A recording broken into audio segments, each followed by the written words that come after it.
Hello friends, welcome to Aparajita's kitchen. আজকে এসে গেছি মুগ ডালের পুলি পিঠা রেসিপিটা নিয়ে। তো আসুন দেখি কি কি লাগছে। তো মুগ ডালের পুলি পিঠা বানানোর জন্য প্রথমেই নিয়ে নিচ্ছি এখানে 100 গ্রাম মুগ ডাল। তো মুগ ডালটা এখন সামান্য ড্রাই রোস্ট করে নেব।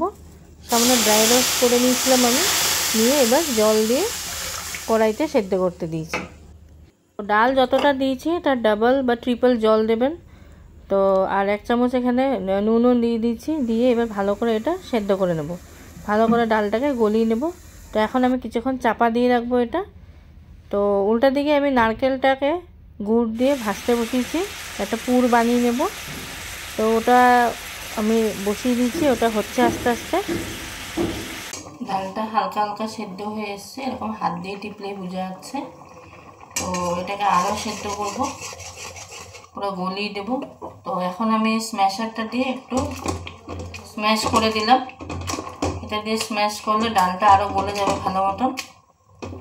তো এটা দিয়ে আমি ভালো করে স্ম্যাশারটা দিয়ে স্ম্যাশ করে দিলাম। ডালটা ভালো করে গলে যাওয়ার পর এখানে আমি 1 কাপ চালের গুঁড়া নিয়েছি। তো প্রথমে আমি অল্প একটু চালের গুঁড়া দিলাম, দিয়ে ভালো করে নাড়াচাড়া করে নেব। ভালো করে কিছুক্ষণ নাড়াচাড়া করে নেওয়ার পর যখন দেখব যে না একটু শুকিয়ে এসছে, তারপরে আবার একটু যেটুকু ছিল ওইটুকু চালের গুঁড়া ওর মধ্যে দিয়ে দেব। দিয়ে ভালো করে কিছুক্ষণ এখন নাড়াচাড়া করব। ভালো করে নাড়াচাড়া করলে এটা ডালটাকে চালটা পুরো টেনে নেবে। তো ওই জন্যই ভালো করে নাড়াচাড়া করব এখন। এবার 5 মিনিট আমি ঢাকনা দিয়ে রাখবো। তো এবার আমি এটা বের করে ফেললাম, একটা বাউলে বের করে ফেলেছি, স্টিলের একটা বাটিতে বের করে ফেলেছি। তো সামান্য একটু ঘি দিয়ে ভালো করে এখন একটা ডো তৈরি করে নেব। তো এখন যেহেতু এটা গরম আছে, তো ভালো করে ধরা যাচ্ছে না। তো ওই জন্য একটু ঠান্ডা করে নেব। ঠান্ডা করে তারপর একটা সুন্দর ডো তৈরি করে নেব। তো আমি একটা ডো তৈরি করে নিয়েছিলাম। তো করে নেওয়ার পর 10-15 মিনিট মতন আমি এটা একটা ঢাকনা দিয়ে রেখেছিলাম একটা প্লেট দিয়ে। তো কিছুক্ষণ চাপা দিয়ে রাখলাম। তো এবার আমি এটার থেকে ছোট ছোট লেচি কাটবো। লেচিগুলো কেটে এই পুরগুলো এর মধ্যে ভরাবো। তো নারকেলের যে পুরটা আপনাদের দেখিয়েছিলাম সেটা এর মধ্যে ভরিয়ে দেব। তো নারকেলের পুরটা আমার রেডি হয়ে আছে।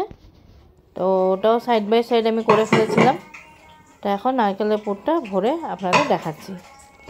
তো প্রথমে আমি একটা লেচি নিয়ে নিয়েছি। লেচিটাকে একটু হাত দিয়ে প্রেস করে ফেললাম। প্রেস করে তারপর এর মধ্যে নারকেলের পুরটা ভরিয়ে দেবো। নারকেলের পুরটা ভরানোর পর পুলি পিঠার যেটা শেপ হয় সেটা দিয়ে দেবো। আপনারা ইচ্ছা করলে অন্য কোনো শেপ দিতে পারেন। তো আমি এখানে পুলি পিঠার শেপটা দিয়েছি।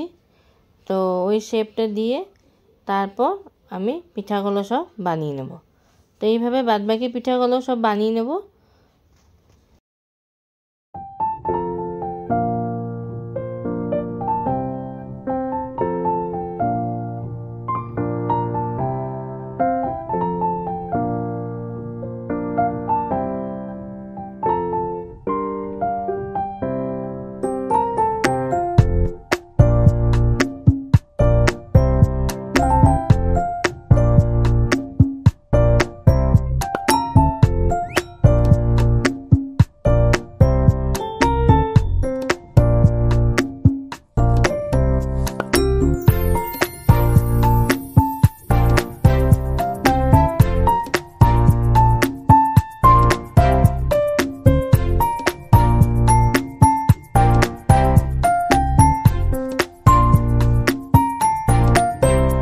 এইভাবে কয়েকটা পুলি পিঠা আমি বানিয়ে ফেলেছি।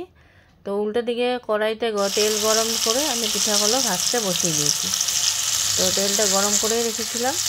তো পিঠাগুলো ভাজতে বসিয়েছি। আর একদিকে চিনির শিরাটাও করে ফেলেছি। চিনির শিরাটা বানানোর সময় আমি 1 কাপ চিনিতে 1 কাপ জল দিয়েছিলাম। তো কয়েকটা পুলি পিঠা আমার ভাজা হয়ে গেছিলো, তো ওগুলো চিনির শিরাটা দিয়ে দিয়েছিলাম। আর কয়েকটা আমি ভাজাই খাবো, তো তাই ওগুলো আর আমি চিনির শিরাতে দিলাম না। তো আপনারা এইভাবে বানাতে পারেন। আর অবশ্যই বলবেন কেমন লাগলো আমার এই রেসিপিটা। লাইক কমেন্ট করবেন। আজকের জন্য ধন্যবাদ।